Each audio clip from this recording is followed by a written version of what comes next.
My sister always dated the boys I liked. But when the boy I liked proposed to her, she refused, and somehow, I ended up being the one forced to marry him. For 5 years, Asher ignored me. I thought that if I tried hard enough, maybe he'd grow to care. But when my sister returned, he didn't just allow her to insult me, he wrapped his arm around her right in front of me. That was the moment I finally let go.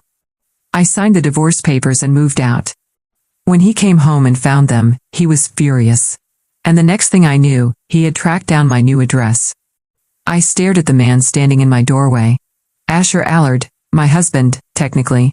The last person I expected to see today. What could he possibly want? Had he come to return the signed papers? The thought made me tighten my grip on the doorknob. His eyes locked with mine, filled with something I couldn't quite read. I shifted slightly, blocking his view inside. "What are you doing here?" I asked, keeping my voice steady. He didn't answer right away. His silence only fueled my frustration. When he finally spoke, his words hit me like a wave. "I'm here to take my wife home." I blinked, stunned. "Your wife? You must have the wrong address," I said coldly. "She's not here." "She is," he replied, stepping closer, his voice low and firm. "Don't play games, Lily. We're going home." I took a step back, my heart pounding. "I'm not going anywhere with you, Asher. This is my home now." "You're still my wife," he said sharply, his jaw tightening. "You can't just leave." And yet I did. "You got the divorce papers, didn't you?" "I did," he said quietly. "But I'm not signing them." I stared at him, baffled. "Isn't that what you wanted? You've been waiting for this." Asher exhaled, visibly frustrated. "We have an agreement, Lily. Do I need to remind you what happens if you break it?"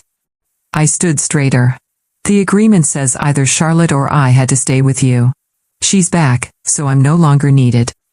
"That's where you're wrong," he said, stepping even closer. "The agreement is very clear. My wife must remain with me until the 6 years are up. And last I checked, that's still you, Lily." I froze. Why was he so determined to keep me now, after everything?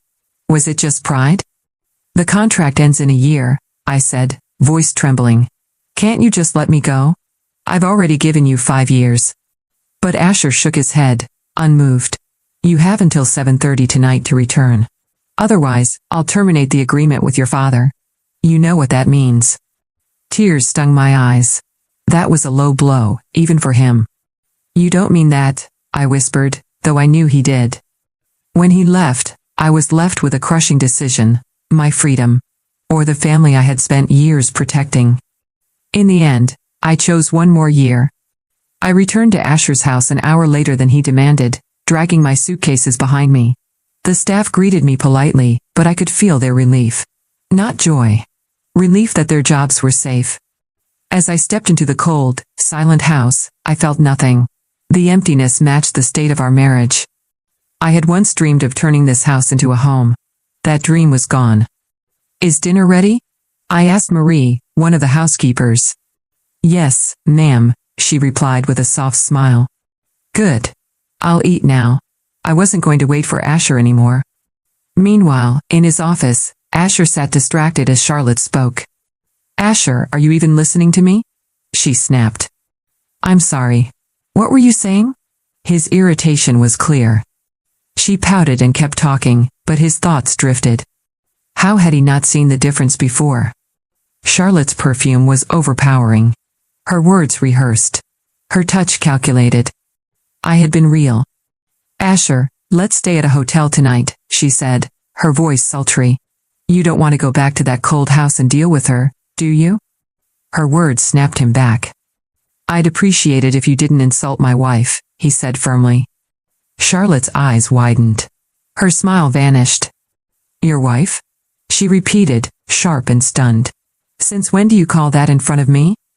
The air was heavy when I woke up the next morning in the guest room. I had asked the housekeeper for different sheets, anything not soaked in memories.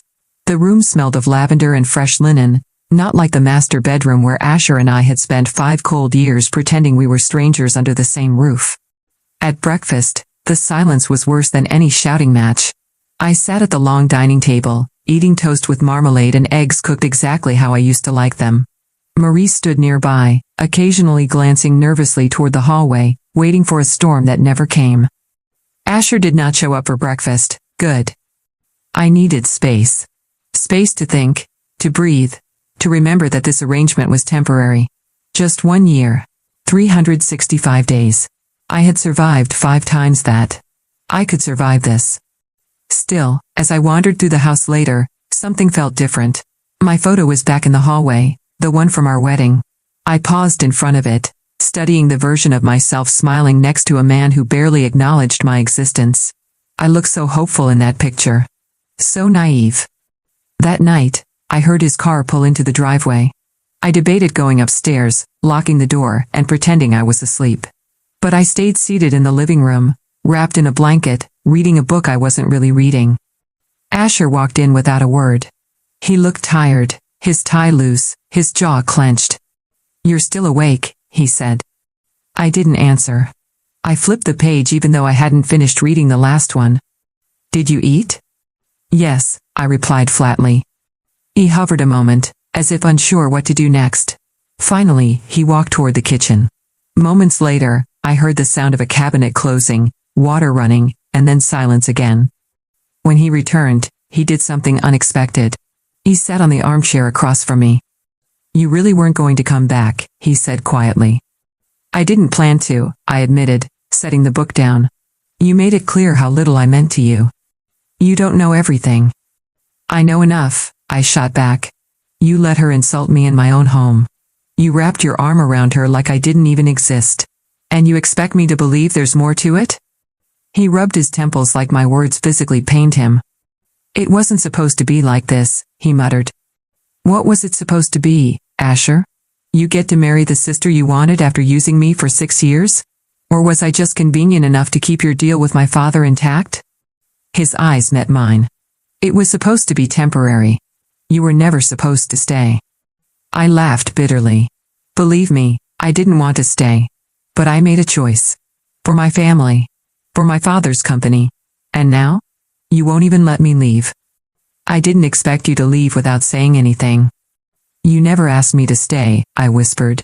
"Not once." There was a long silence between us. Then, softly, he said, "I noticed the flowers are gone from the balcony." I blinked, caught off guard. "They died. A while ago." "You used to take such care of them." "People stop watering things that stop growing," I murmured, standing up. He didn't follow me as I climbed the stairs. But I knew he would be watching. And I knew this time, I wasn't going to let him break me again. The next morning, I woke to the sound of birds chirping outside the window. For a moment, I almost forgot where I was. The soft sheets, the muted sunlight through the curtains, it felt peaceful. But then I remembered. I was back in the house I had once called home, back in a cage made of marble and silence. Downstairs, I found a fresh pot of coffee waiting. Marie had always been kind. She gave me a small smile as I entered the kitchen. "Good morning, ma'am," she said gently. "Morning," I replied, pouring myself a cup. "You have a visitor," she added after a beat. I turned sharply. "Who?" "Your sister." My heart dropped. I walked into the sitting room and there she was, Charlotte, dressed in one of her flawless designer outfits, lounging like she owned the place. She stood up when she saw me, her lips curling into that familiar smirk. Well, back already?" she said. "You didn't even last a week." I didn't answer. I walked past her, choosing the farthest chair in the room. "I came to see Asher," she added, examining her nails. "We had plans." I raised an eyebrow. "He's not here." "That's unfortunate," she said, pretending to pout. "He left some of his things at my place. I thought I'd return them." My blood boiled. She was doing this on purpose. "You can leave them with the staff," I said coldly. She shrugged. "Suit yourself. But you should know he looked really good last night. We had dinner, drinks, talked about old times." I clenched my jaw but said nothing. Charlotte leaned forward, voice dripping with false concern. "You really think coming back will make a difference? You're just a placeholder, Lily. You always have been." I stood up. "And yet, I'm the one wearing his ring." She laughed. For now. I turned and left before I could say something I'd regret. My hands shook as I climbed the stairs. I should have been used to her cruelty by now, but somehow, it still cut deep. Later that day, Asher returned. I heard his footsteps in the hallway, but I stayed in my room. A knock came shortly after. "I'm busy," I called out. The door opened anyway. "I told you I was busy." "You let her in," he said, ignoring my glare. "I didn't invite her. She came on her own." "And you didn't throw her out?" I stared at him. "You should be asking her that, not me." He ran a hand through his hair, visibly frustrated. "I'll handle her." I crossed my arms. "Why is she still around, Asher?" "She doesn't matter," he said quickly. "She mattered last night, didn't she?" I snapped. "Dinner, drinks, memories?" His jaw tensed. "You think I don't see it? You're torn between guilt and pride. You don't love me, Asher. You just hate losing." He looked away. "It's not that simple." "No," I said. "It is. You wanted her, and when she said no, you settled for me. Now that she's back, you want to keep us both in your orbit, like some twisted safety net." He took a step forward. "That's not fair." "Neither was this marriage," I replied. There was a long pause between us. "I'm not signing the divorce," he said at last. "And I'm not staying forever," I replied just as firmly. "You gave me a choice. I chose to return for one more year. But when that year ends, so do we." He didn't argue. He just looked at me for a long moment before leaving the room. And for the first time in years, I felt like I had the power. The next few days passed in tense silence. Asher kept his distance, but I could feel his presence like a shadow that followed me through every hallway. He didn't touch me, didn't ask me to talk, didn't even look at me unless absolutely necessary. But he watched me. He watched when I walked into the kitchen. Watched when I passed the study. Watched from the balcony when I watered the new plants I asked Marie to bring in. His silence was no longer cold. It was curious, almost cautious. On the fourth night, I found a package at the foot of my bedroom door. No note. Just a box wrapped in silver paper. I hesitated before opening it. Inside was a pair of ballet flats, the exact style I used to wear before we got married. I hadn't bought anything like that in years. They were simple, soft, and familiar. The kind of thing that reminded me of who I had been before I became Mrs. Allard. I put the lid back on and left the box outside his office door without a word. That night, I heard muffled voices downstairs. I didn't want to listen, but my feet moved on their own. "You're distracted lately, Asher," Charlotte said, her tone laced with irritation.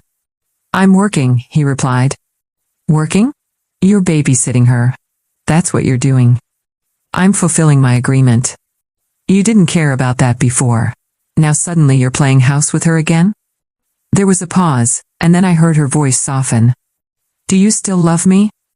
I pressed my hand against the stair rail. "No," he answered, calm, final. The silence that followed was louder than any scream. "You're lying," she whispered. "I'm not," he replied. "And I think you should stop coming here." "You don't mean that." "I do." I backed away quietly, heart racing. Later, I heard the front door close, then silence again. The next morning, Asher was waiting at the dining table. "Good morning," he said, like it was the most normal thing in the world. I sat down, keeping my guard up.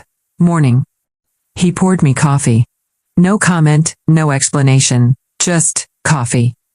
I looked at him. "Why did you say that to her?" He met my gaze. "Because it was true."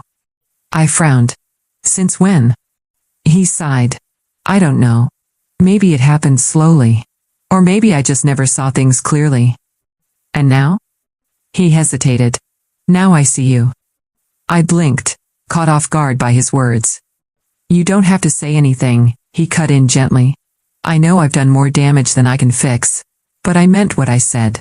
I see you. And I'm sorry." I didn't respond. I couldn't. Not yet.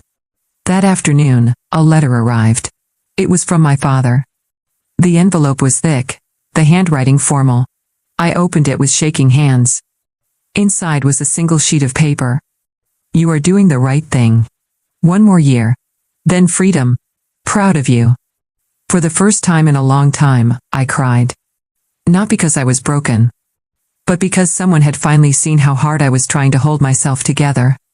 The days began to shift slowly, like the seasons changing just enough to be noticed. Asher started coming to breakfast. Not every day, but often enough for the staff to exchange surprised glances. He didn't speak much, and neither did I, but there was less ice between us. Just quiet, uneasy truce. One afternoon, I found myself in the greenhouse. It had been abandoned for years, left to wilt behind the house. But the glass was still intact, and the soil still rich. I pulled on gloves and began to clear the debris. For the first time since I returned, I felt in control of something, even if it was just weeds. You always like getting your hands dirty, said a voice behind me. I turned. Asher stood at the entrance, sleeves rolled up, watching me. I still do, I replied, wiping sweat from my brow. He stepped inside, slowly. Do you remember when you planted lavender out here? I nodded. It never bloomed properly. Too much shade. You were so disappointed, but you never gave up. I was young, I said, smiling faintly. I thought effort guaranteed results.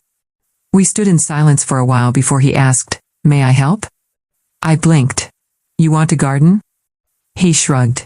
I've done worse things. I handed him a spade. It became a ritual after that. Each evening, after work, he would join me in the greenhouse. We didn't talk about our past, or the deal with my father, or Charlotte. We talked about flowers, soil, watering schedules. For a while, it was enough. Then came the night of the storm.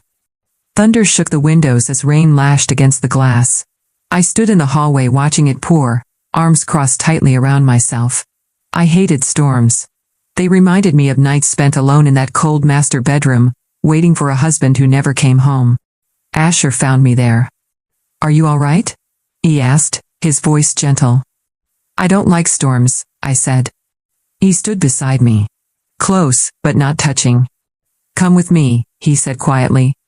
He led me to the study, warm and softly lit, a fire already crackling. A blanket lay folded on the couch, with 2 cups of tea waiting on the table. You planned this? I heard the forecast, he admitted. Thought you might need a quiet place. I sat down cautiously. Why are you doing this? He sat across from me, his expression unreadable. Because I want to. I shook my head. You ignored me for 5 years. I know. You let my sister treat me like trash in front of you. I know. You never once defended me. Not once. His voice cracked slightly. I know. And I can't fix that. The fire flickered between us. But if I could go back, he whispered, I would have chosen differently. I would have chosen you. I didn't cry. Not because it didn't hurt, but because I didn't trust those words yet. Not from him. Still, I sipped the tea. Still, I stayed until the storm passed. And when he reached for my hand, I didn't pull away. After the storm, something in the house changed. Not just in the air, but in the way we moved around each other. The tension was still there, but it no longer felt like a wall. It was something softer, something that left room for breath. Asher no longer avoided me. He started leaving small gestures behind, a cup of hot tea when I worked late in the greenhouse, a blanket folded neatly on my reading chair, music playing low in the evenings, classical pieces I used to hum in the kitchen without realizing. I wanted to believe it meant something. But part of me still waited for the floor to collapse. One afternoon, I received a call. It was my mother. Lily, she said, her voice cautious. We heard you went back to him. I hesitated. It's temporary. I hope you know what you're doing. I didn't reply. She never approved of the marriage in the first place, though she stayed silent for my father's sake. But this was different now. I wasn't trying to please anyone anymore. That same night, Asher asked me to have dinner with him, not in the usual cold dining room, but on the back patio, overlooking the garden. I thought we could eat here tonight, he said, gesturing to the small table lit by soft candles. It's nicer out here. I nodded slowly. All right. We ate in silence at first. Then, halfway through the meal, he surprised me. I've been reading the journals you left in the library, he said. My fork paused. You read them? He nodded. I had no idea you felt that alone. They were never meant for you. I know. But I'm glad I read them. Why? I asked, wary. Because I finally understand, he said quietly. What I did to you. I stared at him, trying to read the sincerity in his eyes. You married me, I said. And then you left me in every way that mattered. He didn't argue. I was angry when Charlotte said no, he admitted. But marrying you wasn't punishment. It just happened. And I convinced myself it would be easier if we stayed distant. I thought it would hurt less that way. You were wrong. I know. We finished our meal under the stars, and as I stood to leave, he reached for my hand. Stay a little longer? I should have said no. I should have walked away. But I stayed. We sat side by side, not touching, not speaking, just watching the night sky together. The next morning, I woke to find a note slipped under my door. Would you come with me this evening? There's something I want to show you, eh? I stared at the paper for a long time. That evening, I found him waiting by the car. He drove us in silence until we reached the edge of the city. Then he parked by a small lot near an unfamiliar building. It was still under construction. What is this? I asked. A community center, he said. For women rebuilding after divorce, abuse, loss. I turned to him, stunned. I've been working on it privately for the last year, he explained. Reading your journals. It made me realize how many women feel forgotten. I wanted to do something. I felt tears sting the back of my eyes. Why are you showing me this? Because it wouldn't exist without you, he said. And because I want to be better. For you. Even if it's too late. I couldn't speak. And for the first time since our wedding day, I felt like maybe, just maybe, I wasn't invisible anymore. The drive back from the construction site was quiet, but it wasn't uncomfortable. Asher didn't press me to speak, and I didn't pretend to have anything figured out. My mind was a whirlwind of thoughts, all tangled in the memories I had tried so hard to bury. Back at the house, he walked me to the front door like a proper gentleman. Before I could step inside, he gently touched my elbow. Lily, he said softly, I know you're still hurting. I don't expect you to forgive me. I just needed you to see that I'm trying. I met his gaze, and for the first time, I saw no pride in it. No smugness. Just the weight of regret. I saw it, I replied. I just don't know what to do with it yet. He nodded. Take your time. I went to bed that night with questions swirling in my chest. Did I want to forgive him? Could I ever love him again? Or had too much been broken to put anything back together? The next morning, I woke up to sunlight and silence. No storm. No shouts. Just the soft clink of dishes downstairs. I followed the sound to the kitchen. Asher was making breakfast. Eggs. Toast. He looked up, slightly sheepish. I figured I owed you a few hundred breakfasts, he said. I leaned against the counter, arms crossed. You cook now? I'm learning, he said, flipping the eggs with surprising ease. Turns out, watching 5 years of cooking shows has some use. I almost smiled. Almost. He handed me a plate and we sat at the table, side by side. I've been thinking about what you said, he started carefully. About how you were always a second choice. I glanced up. You weren't, he continued. You were the right choice. I just didn't see it until it was almost too late. I didn't speak. I couldn't trust my voice. So he kept talking. I spent so much time chasing what I thought I wanted, what looked good on paper, what impressed others. But none of that ever made me feel steady. You did. You always did. He looked at me, waiting for something, a reaction, a word, a sign of forgiveness. I gave him none. But I didn't leave either. That afternoon, I found Charlotte waiting outside the gates. She stepped out of her car, sunglasses perched high on her head like a crown. Lily, she said, voice saccharine. We need to talk. I don't think we do, I said firmly. Her smile faded. He told me about your little deal. 1 more year, and then you're gone. And I want you to know I'm not going anywhere. I tilted my head. You already did. She flinched. You had your chance. You threw it away. What happens next isn't your business anymore. You really think he's changed? No, I said. I think I have. And that's all that matters. She stepped closer. You'll never be enough for him. I smiled. That's funny. He used to say that about you. Charlotte turned on her heel and stormed off. That night, Asher found me reading on the couch. He looked exhausted, but he sat beside me without a word. After a long pause, he said, She came by today. I know. I told her not to come again. Good. He reached for my hand but stopped himself. Thank you for not walking away today. I almost did, I admitted. What stopped you? I looked at him, really looked at him. Because for the first time, I think you're finally seeing me. He didn't smile.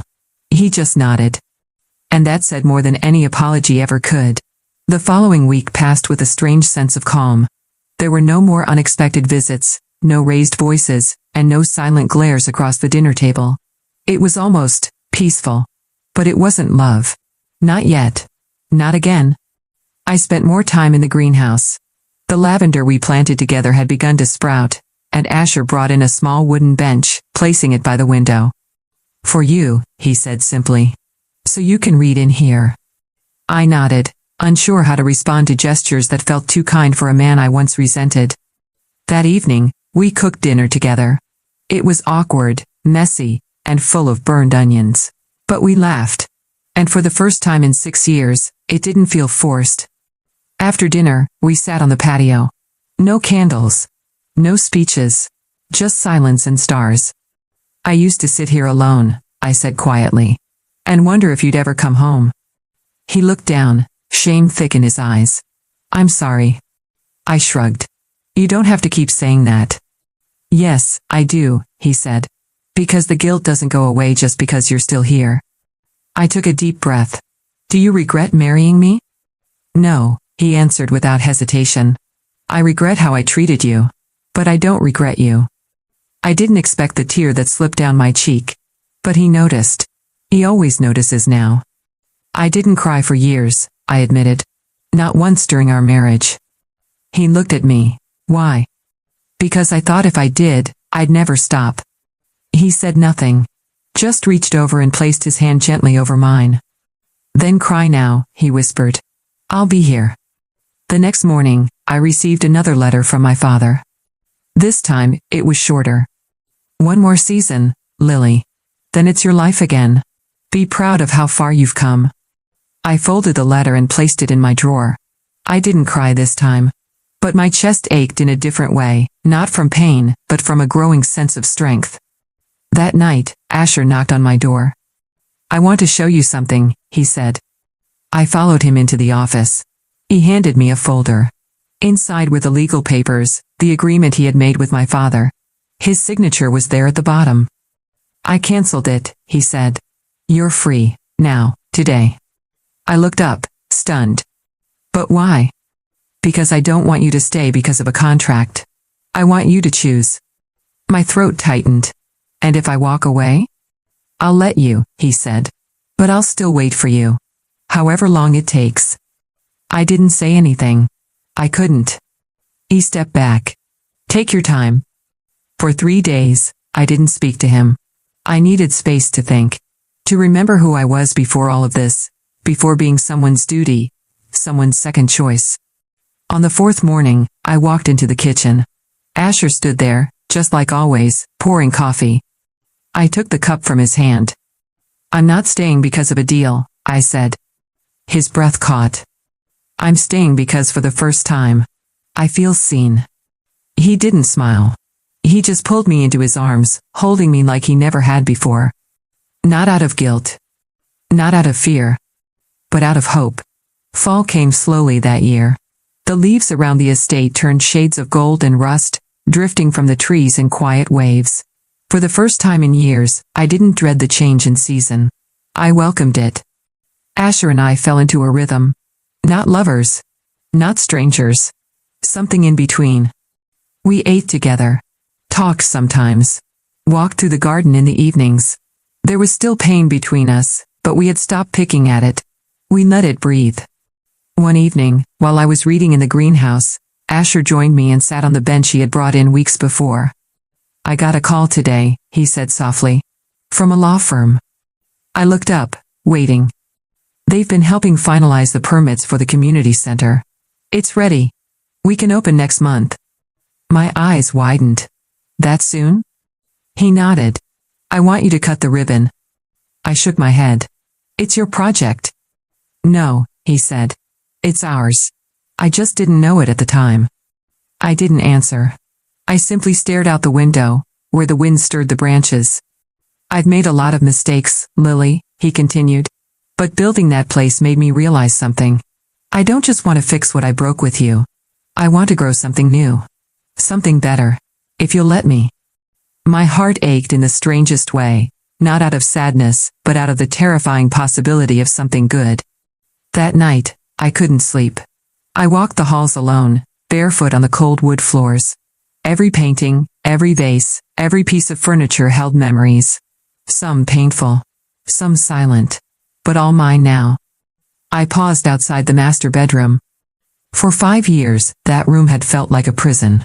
A place where I cried in secret, held my breath through arguments, and tried not to feel small. I had avoided it since returning, choosing the guest room instead. But something in me shifted. I turned the knob and walked in. It smelled different. No longer sterile. The room had changed. A small stack of books sat on the nightstand. The bedding was softer, lighter. There was a photo of us on the dresser, a candid one, taken by Marie without our knowledge. I was laughing, and Asher was looking at me like I was the only thing that mattered. The next morning, I moved my things back in. When Asher saw the open suitcase, he stopped in the doorway. You sure? He asked quietly. I nodded. I'm not pretending anymore. He stepped closer. Does this mean? It means I'm willing to try, I said. But I need honesty. I need effort. No more halfway love. You'll have all of it, he said. A week later, the community center opened. The crowd was small, mostly women from nearby shelters, social workers, and a few staff members from Asher's company. Asher stood beside me at the podium, letting me speak first. I told them my story. Not in detail, but enough. Enough for the women in the front row to nod slowly. Enough for the girl near the back to wipe away a quiet tear. Afterward, Asher placed a gentle hand on my back. You were incredible, he whispered. I looked up at him. So were you. And in that moment, with the wind tugging at my dress and hope stirring in my chest, I realized something. Maybe love isn't loud. Maybe it grows in silence. Maybe it waits. Winter came quietly, blanketing the city in frost and soft mornings. The house felt warmer somehow, even with the cold outside. Maybe it was the quiet laughter in the kitchen, or the new cushions in the living room, or the way Asher no longer closed his office door when I walked by. One evening, I stood in the greenhouse, surrounded by fully bloomed lavender. The scent was calming, grounding. I ran my hand over the petals and thought about the version of me who used to cry alone in the dark. She felt like a different woman now, softer, but stronger. Asher joined me there, holding 2 cups of hot tea. I booked us a trip, he said, handing one to me. I blinked. A trip? Just a weekend. The cabin you always talked about, the one by the lake. I remembered. I looked at him, stunned. You listened? He nodded. Not always. But I do now. We sat on the bench, our shoulders brushing. He didn't push. He never did anymore. He waited. That's what changed. He finally waited for me. The cabin was small, quiet, surrounded by tall trees dusted in snow. We lit a fire, cooked simple meals, and for 2 days, forgot about the rest of the world. On the second night, we stood on the porch, wrapped in blankets, looking at the frozen lake. You said once you married me because you were forced to, he said suddenly. I did, I replied, honest. Would you marry me again now? He asked, voice low. Not because of a deal. Not because of family. Just because you want to. I turned to him slowly. He wasn't on one knee. He wasn't holding a ring. Just his heart, plain and unguarded. I don't know, I said softly. I think I'd need time. I think I'd need you to keep proving it's real. He nodded, no disappointment in his eyes. Then I'll spend the rest of my life doing exactly that. Back home, the contract was just a memory. My father never asked if I had completed the deal. He didn't need to. He saw it in the way I spoke. The way I smiled. Charlotte never returned. Her silence was a gift I didn't question. One morning, I found a small black box on my nightstand. Not flashy. Not grand. Inside was a silver ring, simple and elegant. A note beside it read, "No conditions. No contracts. No pressure. Just hope. Asher." I didn't put it on right away. But I didn't give it back either. Months passed. I moved back into the master bedroom. We danced in the kitchen sometimes. We planted more flowers. We forgot what it felt like to walk on eggshells. And one spring morning, just before dawn, I slipped the silver ring onto my finger without a word. When Asher saw it later that day, he didn't speak either. He just smiled, that real, rare smile, and kissed my hand. No speeches. No promises. Just love. Quiet, steady, earned. Mine.